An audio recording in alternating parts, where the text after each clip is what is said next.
শক্তি প্ৰদান কৰি সুস্থ হৈ কৰি মনৰ বাঞ্ছা পূৰ্ণ কৰক আৰু তেওঁ যি মনৰ সংকল্প লৈ ৰাইজ সেৱা কৰিবলৈ আগবাঢ়ি গৈছে তেওঁৰ সংকল্প তেওঁৰ বাঞ্ছাখিনি প্ৰভু ভগৱানে পূৰণ কৰক এই অৰ্থে প্ৰভুৰ দোকানী অভয় চৰণ শৰণে প্ৰকৃত নোহোৱা হৈছে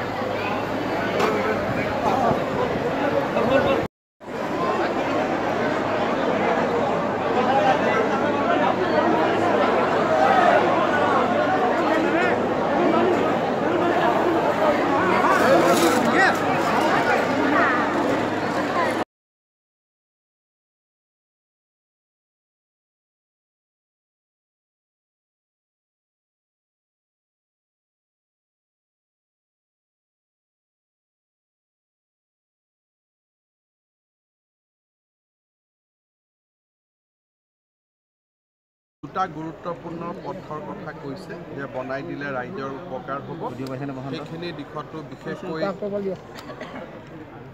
ঢেকীয়াখোৱা বৰনামঘৰৰ পৰা জাজিমুখ সংযোগী পথ আৰু ঢেকীয়াখোৱা বৰনামঘৰৰ পৰা অহা ঢেকীয়াখোৱা আলিমূৰ মূৰ তোৰণৰ পৰা বৰনামঘৰ সংযোগী 3 কিলোমিটাৰ পথ এইখিনিও আমি কৰি দিম দীৰ্ঘম্যাদী ভিত্তিত ইয়াত আমাৰ মাধৱদেৱ কলাক্ষেত্ৰ এখন এনেকুৱা প্ৰস্তাৱ এটা নামঘৰ কমিটিয়ে দিছে মই মাটিবাৰী দিশটো সেই ক্ষেত্ৰতো সময়ত নিশ্চয় ৰাজ্য চৰকাৰে সিদ্ধান্ত লয় ছাৰ আজি দিনটোৰ কাৰ্যসূচী কেইবাটাও লৈ আহিছে ছাৰ অকণমান যদি কৈ দিয়ে গোটেইখিনি ছাৰ সুবিধা হয় আজি আমাক যিমানখিনি তেখেতসকলে কৈছে আৰু মই জানে নিমাতীত গৈছিলোঁ এতিয়া ঢেকীয়াখোৱা বৰনামঘৰ আউনীআটী সত্ৰলৈ যাম হয় ছাৰ ল কলেজ এখনৰো আধাৰশিলা হ'ব আৰু তাৰ লগতে আমাৰ শ্বহীদ গোমধৰ কোঁৱৰৰ গাঁৱলৈকেও মই যাম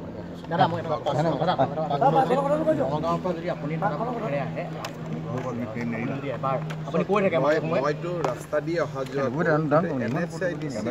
ধৰণে কৰিব লাগে তেওঁলোকে কৰা নাই ৰাজ্য চৰকাৰৰ পৰা বহুতবাৰ লিখা হৈ আছে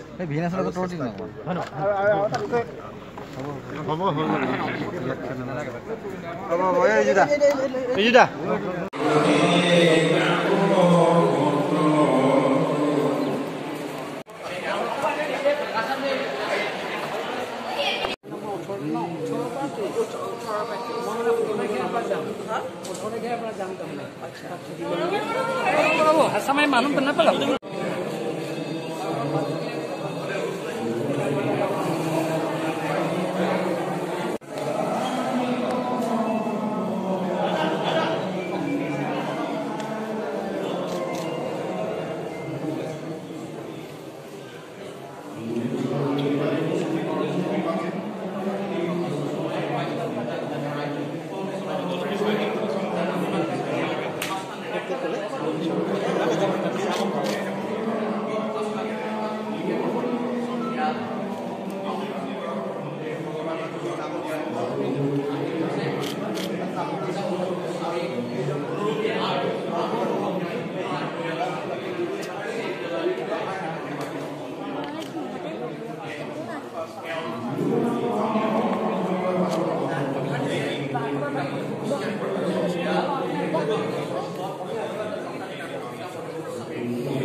মুখ্যমন্ত্ৰী ডক্টৰ হিমন্ত বিশ্ব শৰ্মা ডাঙৰীয়া তেখেতৰ সহধৰ্মিনী প্ৰভু ঈশ্বৰ পীতাম্বৰ গোস্বামী ডাঙৰীয়া আজি এই বৈকুণ্ঠ পুৰী আমাৰ মাজত সমবেত অসম চৰকাৰৰ শিক্ষামন্ত্ৰী ৰমেশ্বৰ ডাঙৰীয়া সাংসদ তপন গগৈ ডাঙৰীয়া যোগেন মহন ডাঙৰীয়া জ্যোতি বৰ্মী ডাঙৰীয়া সমূহ ভক্তগণ মই আউনীআটী সত্ৰৰ মুখ্য সত্ৰ আৰু উত্তৰ মন্দিৰলৈ কেইবাবাৰো গৈছোঁ যদিও এই বৈকুণ্ঠপুৰীত অহাৰ সৌভাগ্য পোৱা নাছিল। আজি মোৰ যি সৌভাগ্য হ'ল তাতে পবিত্ৰ ভাদ মাহত মই তাৰ বাবে সকলোকে ধন্যবাদ জনাইছোঁ। প্ৰভু ঈশ্বৰে মোক ইয়াত আহিবৰ কাৰণে আদেশ কৰিছিলে। আজি সকলোৰে মাজত পাই সঁচাকৈ গৌৰৱ অনুভৱ কৰিছোঁ। প্ৰভু ঈশ্বৰে যি আশীৰ্বাদ নিৰ্মালি দিছে তাক অন্তৰৰ নিৰ্ভীত মনৰ পৰা আমি স্বীকাৰ কৰিছোঁ আৰু আশা কৰিছোঁ যে অসমবাসী ৰাইজৰ সেৱাত আমি নিজকে পুনৰ এবাৰ উৎসৰ্গা কৰি ৰাইজৰ মতে কাম কৰি যাবলৈ সকলোৰে পৰা আশীৰ্বাদ লাভ কৰিম। মই বিশেষ ক'ব খোজা নাই, আউনীআটী সত্ৰৰ তৰফৰ পৰা এখন বিশ্ববিদ্যালয় খোলাৰ প্ৰয়াস কৰা হৈছে। তাত অসম চৰকাৰে সৰ্বাত্মকতাৰে সহায় কৰিব বুলি মই আজি এই পবিত্ৰ ভাদ মাহতে মই প্ৰতিশ্ৰুতি দিছোঁ আৰু আশা কৰিছোঁ যে এই বিশ্ববিদ্যালয়খনে আধ্যাত্মিকতা আৰু শিক্ষা দুয়োটাৰে নিৰ্মল বন্তি গছি অসমীয়া মানুহৰ হৃদয়ত জ্বলাই ৰাখিব। পুনৰ এবাৰ সকলোকে প্ৰণাম জনাই মই মোৰ বক্তব্যৰ সামৰণি কৰিছোঁ।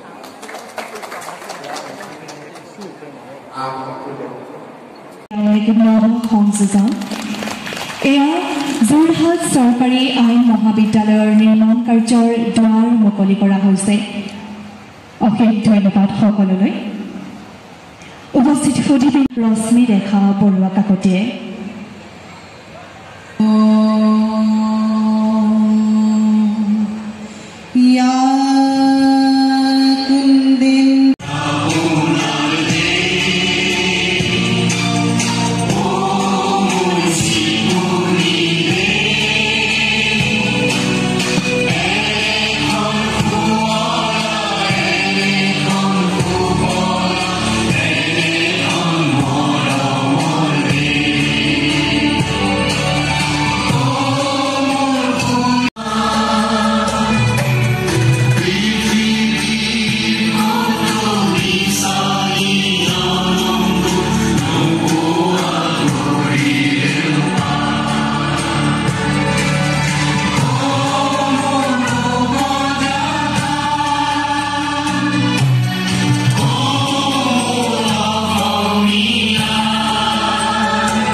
সাধাৰণতে আপোনালোকে যদি দেখে আইন মহাবিদ্যালয়সমূহ মুখ্যতঃ বেচৰকাৰী।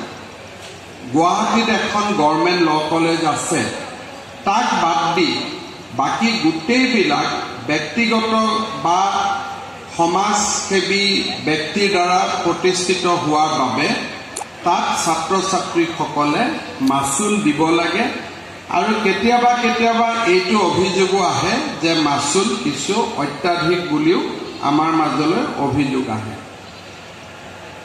এই দৃষ্টিভংগীৰ পৰা লক্ষ্য কৰি যোৱা বছৰ আমি সিদ্ধান্ত লৈছিলোঁ যে আমি অসমত চৰকাৰী খণ্ডত কিছু নতুন আইন মহাবিদ্যালয় প্ৰতিষ্ঠা কৰিম।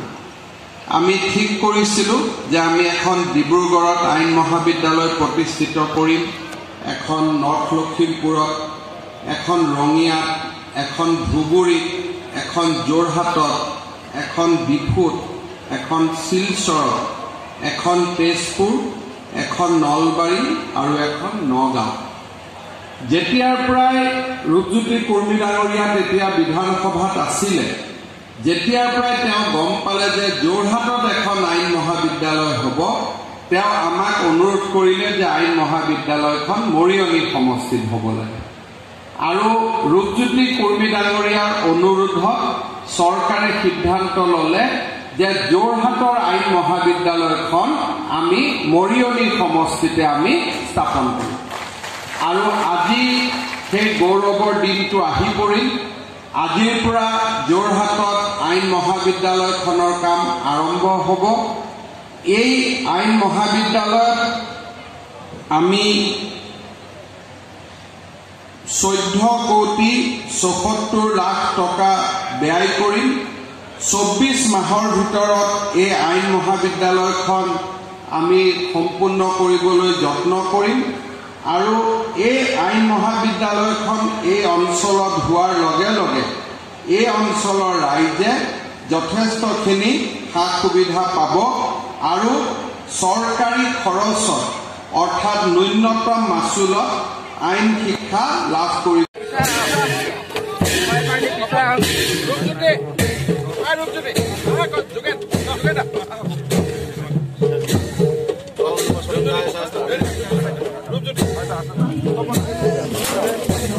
Terima kasih.